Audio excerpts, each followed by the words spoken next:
You're on Democracy Now!, democracynow.org, The War and Peace Report. I'm Amy Goodman with Nermin Sheikh. We turn now to the historic moment Tuesday when President Barack Obama shook hands with Cuban President Raul Castro as both men participated in a memorial service for anti-apartheid leader Nelson Mandela in South Africa. The White House said the handshake was unscripted. It marked the first time a U.S. president has shaken hands with a Cuban leader since 2000. In Washington, Republicans expressed outrage over the exchange. During a hearing in the House, Republican Representative Ileana Ros-Lehtinen of Florida sparred with Secretary of State John Kerry, who said it did not represent any change in U.S. policy toward Cuba. Mr. Secretary, sometimes a handshake is just a handshake, but when the leader of the free world shakes the bloody hand of a ruthless dictator like Raul Castro, it becomes a propaganda coup for the tyrant. Raul Castro uses that hand to sign the orders to repress and jail democracy advocates. In fact, right now, as we speak, Cuban opposition leaders are being detained and they're being beaten while trying to commemorate today, which is International Human Rights Day. They will feel disheartened when they see these photos. Could you please tell the Cuban people living under that repressive regime that a handshake notwithstanding, the U.S. policy toward the cruel and sadistic Cuban dictatorship has not weakened? Thank you. Ladies and gentlemen, today is about honoring Nelson Mandela. And the president's at an international funeral with leaders from all over the world. He didn't choose who's there. They're there to honor Mandela. And we appreciate that people from all over the world and from all different beliefs and walks of life who appreciated Nelson Mandela and or were friends of his came to honor him.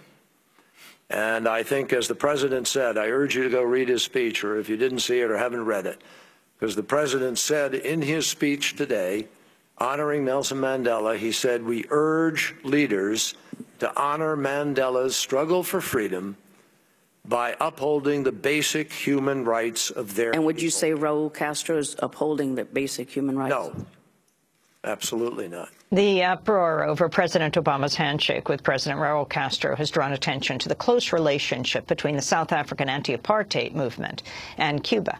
In 1991, Nelson Mandela visited Cuba with then-President Fidel Castro. This is a clip when they first met. Before we say anything, Antes de hablar absolutamente de cualquier tema, you must tell me when you are coming to South me Africa. tiene que decir cuándo viene para Sudáfrica. You see, no, just a moment, just a moment. No, un momentito. Seguro, The sooner the better. And we have had a visit from a wide Y nos ha variety of visitado una people. gran cantidad de personas. And our friend Cuba, Y nuestro amigo Cuba, which helped us in training our people, que nos ayudó a entrenar a nuestra gente, gave us resources to que nos get dio on with our recursos, struggle, que nos ayudaron tanto en nuestra trained lucha, our people que as entrenó a nuestros doctors and so combatientes, a on. nuestros médicos. You have not come to our country. Cuba no ha venido a visitarnos, usted no ha ido a visitar. When are you coming? ¿Cuándo viene? No he visitado a mi patria I surafricana. haven't visited my South African homeland La yet. quiero como una patria. I love it as a Quiero por él homeland. y por el pueblo. I love it as a homeland as I love you and the South When African are you people. Well, for more on Cuba's key role in the struggle to end apartheid in South Africa, we're joined now in Washington, D.C. by Piero Gleesis, professor of American Foreign Policy at the School of Advanced International Studies at Johns Hopkins University. He uses archival sources from the United States, South Africa, and Cuba to provide an unprecedented look at the history in his latest book, Visions of Freedom, Havana, Washington, Pretoria, and the Struggle for Southern Africa, 1976 to 91. You can read the book's prologue on our website at democracynow.org. Professor Gleesis, welcome to Democracy Now! Talk about this key relationship, why Cuba was so seminal to the anti-apartheid movement. Cuba is the only country in the world that sent its soldiers to confront the army of apartheid and defeated the army of apartheid, the South African army, twice, in 1975, 1976, and in 1988. And in Havana, when he visited Havana in July 1991. I won't be able to repeat exactly the words of Nelson Mandela, but Nelson Mandela said the Cuban victory, referring to the Cuban victory over the South Africans in Angola in 1988, destroyed the myth of the invincibility of the white oppressor and inspired the fighting masses of South Africa. Quito Cuanavale, which is a victory of the Cubans in Angola, is the turning point in the liberation of our continent and of my people from the scourge of apartheid. For a country that knows very little, Professor Gleises, about the Cuban experience, its military intervention in Angola, can you step back for a moment and explain what President Castro, what Fidel Castro and these Cuban soldiers did? Sure. In 1975, you have the decolonization of Angola. Portuguese colony slated to become independent on November 11, 1975. There is a civil war between three movements. One supported by the Cubans had supported it over the years in its struggle against the Portuguese. The other two supported by South Africa and the United States. And the movement supported by the Cubans, the MPLA, which is in power in Angola today, having won free election, was on the verge of winning the civil war. And it was on the verge of winning the civil war. I paraphrase from what the CIA station chief in Angola at the time told me, because it was the most committed movement with the best leaders, the best program. And in order to prevent their victory, the victory of the MPLA, in October 1975, urged by Washington, South Africa invaded. And the South African troops advanced on Luanda, and they would have taken Luanda and crushed the MPLA if Fidel Castro had not decided to intervene. And between November 1975 and April 1976, 36,000 Cuban soldiers poured into Angola and pushed the South Africans back into Namibia, which South Africa ruled at the time. And this had an immense psychological impact, talking of South Africa, in South Africa, both among whites and among blacks. And the major black South African newspaper, The World, wrote in an editorial in February 1976, at the moment in which the South African troops were still in Angola, but the Cubans were pushing them back. They had evacuated central Angola, they were in southern Angola, the writing was on the wall. In this newspaper, The World wrote, Black Africa is riding the crest of a wave generated by the Cuban victory in Angola.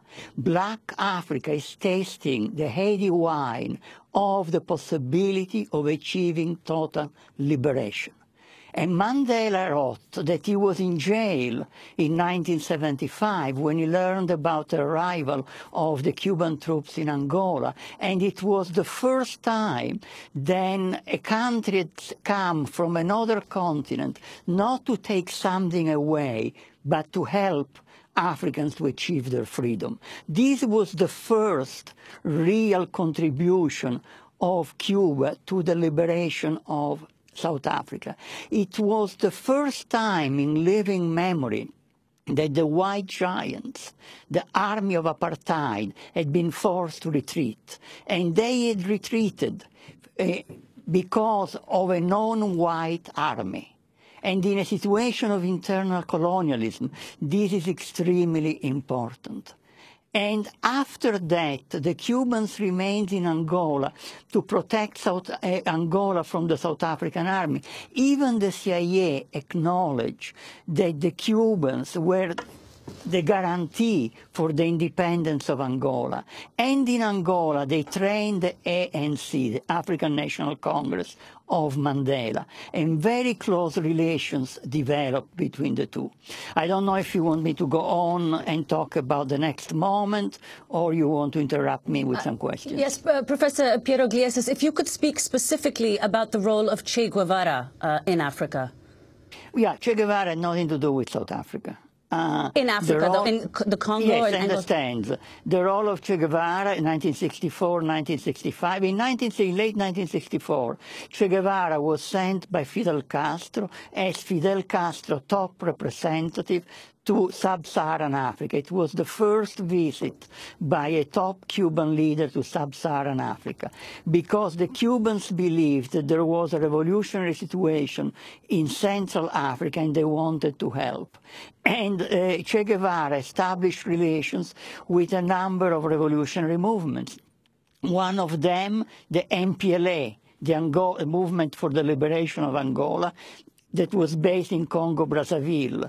And in 1965, the first Cubans fought in Angolan territory together with the MPLA. But the major role played by Che Guevara is that he led a group of Cubans into Congo, the former Belgian Congo, where there was a revolt by the followers of the late Lumumba against the central government imposed by the United States.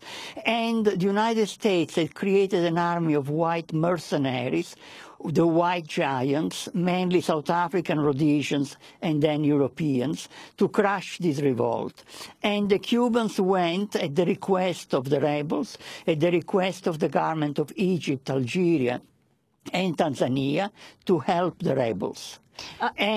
Yes? Professor, I wanted to go back to Angola yes. and this time bring in former U.S. Secretary of State Henry Kissinger. This is Kissinger explaining why the U.S. was concerned about the Cuban troops that Fidel Castro had sent to fight in Angola. After Kissinger, you'll hear Fidel Castro himself. We thought, with respect to Angola, that if the Soviet Union could intervene at such distances from areas that were far from the traditional Russian security concerns, and when Cuban forces could be introduced to distant trouble spots, and if the West could not find a counter to that then the whole international system could be destabilized. It was a question of globalizing our struggle vis-à-vis the globalized pressures and harassment of the U.S. In this respect, it did not coincide with the Soviet viewpoint. We acted, but without their cooperation. Quite the opposite. That was President Fidel Castro, and before that, Secretary of State Henry Kissinger from the film CIA Angolan Revolution. Professor Gliesses. Okay, 2 points. One, Kissinger didn't mention that the Cubans intervened in response to the South African invasion and that the United States had connived with the South Africans and urged the South Africans to invade. So here there is a rather important issue of chronology. The second point is that in the last volume of his memoirs, Kissinger, who in general is a very arrogant person, acknowledges that he made a mistake. And the mistake he made was in saying that the Cubans had intervened as proxies of the Soviet Union. And he writes in his memoirs that actually it had been a Cuban decision and that the Cubans had intervened and confronted the Soviets to the fait accompli. And then he asks a question in his memoirs. Why did Castro take this decision? And Kissinger answers is that Fidel Castro was probably, I'm quoting, was probably the most genuine revolutionary leader then in power. So there are two Kissingers, if you want. And there is the Kissinger of his memoirs, where he says a few things that actually are true. Piero Iglesias, what do you make of the furor right now? You just heard Congressmember Leighton from Florida attacking John Kerry, you know, the significance of the handshake between President Obama and President Raul Castro right there at the Soweto Stadium at the memorial service for Nelson Mandela. I think it's pathetic and reflects the ethics of the United States and the policy of the United States. President Obama was received with applause in South Africa when he spoke, etc., because he's the first black president of the United States. But the role of the United States as a country, as a government, past governments, in the struggle for liberation of South Africa is a shameful role. In general, we were on the side of the apartheid government. And the role of Cuba is a splendid role in favor of the liberation. This handshake, going beyond this particular issue, the handshake was long overdue. The embargo is absurd, is immoral, and we have here a president who bowed to the king of South Africa, of Saudi Arabia, I'm sorry, which certainly is no democracy. I mean, even Obama should know it. So it's an absurd situation. The problem with Obama is that his speeches are good, his gestures are good, but there is no follow-up. So unfortunately, it's just a gesture, a long overdue gesture that does not change a shameful U.S. policy. Professor Piero Iglesias, before we conclude, let's turn to Fidel Castro speaking in South Africa on his visit in 1998.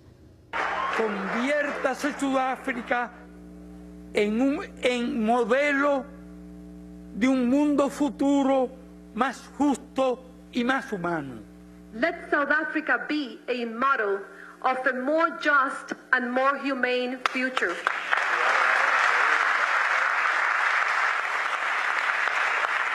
Si ustedes pueden, todos podemos. If you can do it, we will all be able to do it. That was Fidel Castro speaking in 1998 in South Africa with former president who just passed away, Nelson Mandela, applauding him.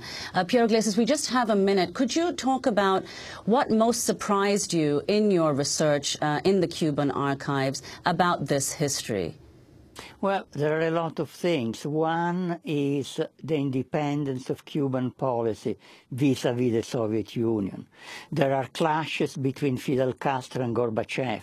There are clashes between the leaders of the Cuban military mission in Angola and the Soviet leaders, which I quote textually in my book, and which makes really fascinating reading. This is one thing. But another thing that impressed me very much is the respect with which the Cubans treated the Angolan government. This is very important because the Angolan government really depended on Cuba for its survival. The presence of the Cuban troops as a shield against South African invasion, which was a constant threat, and the very large and generous technical assistance that Cuba was providing to Angola. And the tendency would be to treat a government that's so dependent with some kind of superiority. And this is something I've never found in international relations. This kind of respect with which Cuba treated what, by all objective counts, should have been a client government.